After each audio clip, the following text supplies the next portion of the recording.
بس کر دیں. میں نے کہا اب آپ کو ایک اور موقع ملا ہے عمران خان کا, خدا را اس کو مرنے نہ دیں جس طرح باقی کے ساتھ ہوا ہے. عدلیہ کی روش تھوڑی تبدیل ہوئی ہے یا وہی پرانی ہے؟ میں جو غیرت دلا سکتا تھا میں نے دی ہے. اب آپ جانے, ہر دفعہ آپ کو ایک موقع ملتا ہے. پاکستان کو تباہ ہماری عدلیہ نے کیا ہے. میں نے کہا جناب لیاقت علی سے, آج لیاقت علی کے یوم شہادت ہے. آج کے دن ہی 1951 میں 16 اکتوبر 1951 کو جو ہے لیاقت علی خان کو قتل کر دیا گیا تھا. میں نے کہا آج تک اس کے قتل کا شاخسانہ نہیں آیا قوم کے سامنے. اگر ہماری مستعد ہوتی, نظام ہمارا مضبوط ہوتا اور اس کو مواخذہ کر لیا ہوتا تو آج پاکستان نہ دو لخت ہوتا نہ ہم یہاں تک پہنچے. پھر میں نے کہا مولوی تمیز الدین کے پاس موقع آیا تھا, عدلیہ کے پاس موقع آیا تھا درست کرنے کا, اس نے بھی جو ہے وہ خلاف دیا فیصلہ اور پاکستان دو لخت ہونے کی بنیاد پڑی. پھر میں نے کہا آیا تھا ظفر علی شاہ والا کیس آیا تھا, ایک اس سے پہلے نصرت بھٹو والا کیس آیا تھا, بھٹو کو جو پھانسی دی گئی تھی اس میں بھی آپ نے اختیار دے دیا ضیاء الحق کو کہ آئین بھی بدل سکتا ہے, وہ بھی آپ کو موقع آپ نے گنوا دیا. پھر آیا موقع ظفر علی شاہ والا, مشرف کو آپ نے پھر دے دیا, اختیار دے دیا. تو مجھے بتائیں اس پر شرم آنی چاہیے جس نے یہ کیس بنایا ہے. ایک دن بھی اس میں جو ہے نواز محترم عمران خان کا بابا سلاسل رہنا یا جیل میں رکھنا 25 کروڑ عوام کی عزت اور ناموس کا جنازہ نکالنے کے مترادف ہے.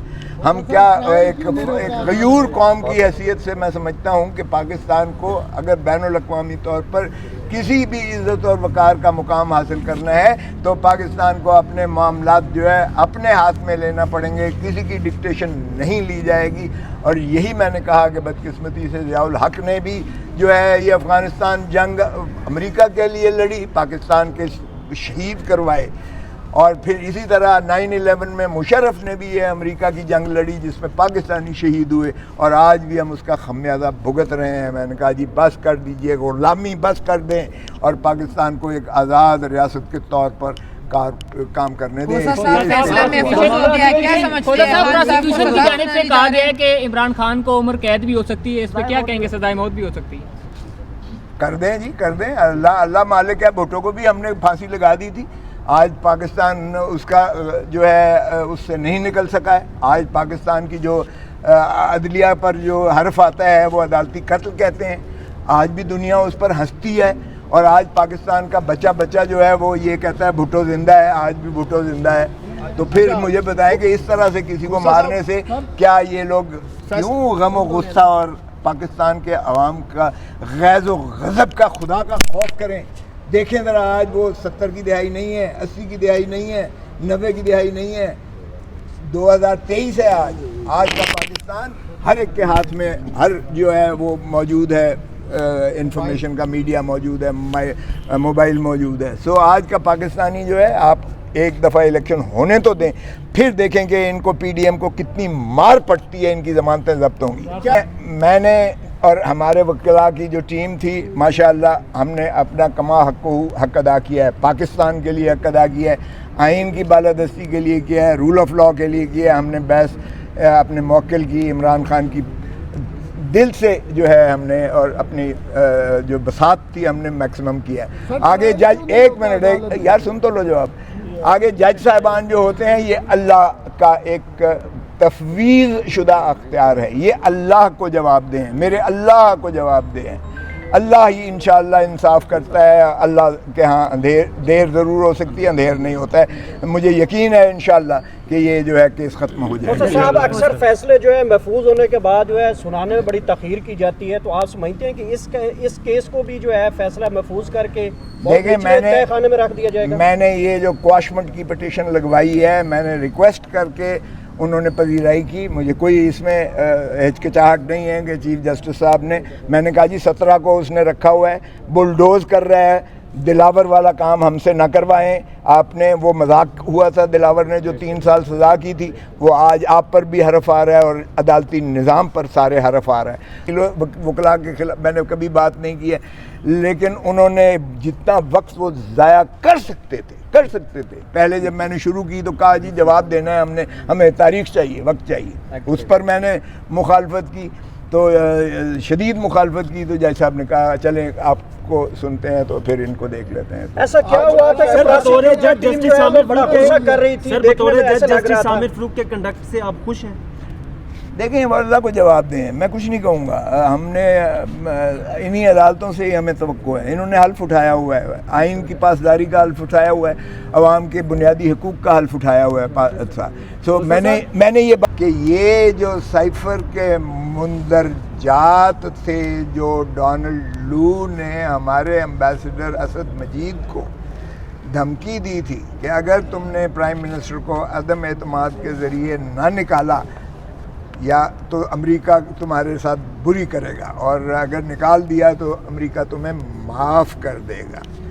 اب میں نے بار بار کہا، میں نے کہا جی اس میں یہ تو بتا دیں کہ اس میں سے کون سا ایسی بات ہے جس سے پاکستان کا دفاع کوئی کمزور ہونے جا رہا ہے، یا اس کی ساورنٹی، انٹیگریٹی، اس کی جو ہے انڈیپینڈنس پر کوئی حرف آ رہا ہے، یا اس کے کوئی تنصیبات پر کوئی دشمن کو رسائی آ رہی ہے، یا اس کو اطلاع کوئی فراہم ہو رہی ہے. کوئی ایک بات تو بتا دیں.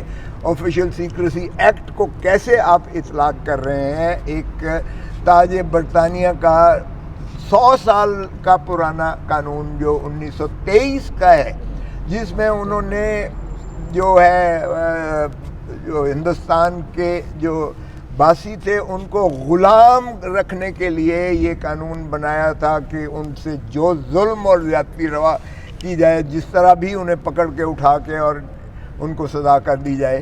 یہ اس قانون کے تحت کیا اب آزاد پاکستان، جس میں ایک آئین کی عملداری بھی ہے، ان 25 کروڑ عوام کو بھی غلام کرنے کا جو ہے انہوں نے عزم کر رکھا ہے؟ کیونکہ یہ پہلی نوعیت کا کیس ہے، واحد نوعیت کا پاکستان کا کیس ہے، جس میں وزیر اعظم کو اپنے ہی ایک جو ہے معاملات میں ایک عوام کو جو ہے اعتماد میں لینے کی پاداش میں اس کو جو ہے پابند سلاسل کیا ہوا ہے. اب اگر وزیر اعظم، میں نے بار بار یہ کہا اور میں نے آرٹیکل 248 پڑھ کے بھی سنایا، اور میں نے وزیر اعظم کا حلف پڑھ کے سنایا، جس میں حلف پر وزیر اعظم اپنا ہی اس چیز کا فیصلہ کر سکتا ہے، تہیہ کر سکتا ہے کہ کون سی چیز اس نے جو ہے کس کے ساتھ شیئر کرنی ہے اور کون سی چیز کو عوام کے ساتھ شیئر کرنا ہے.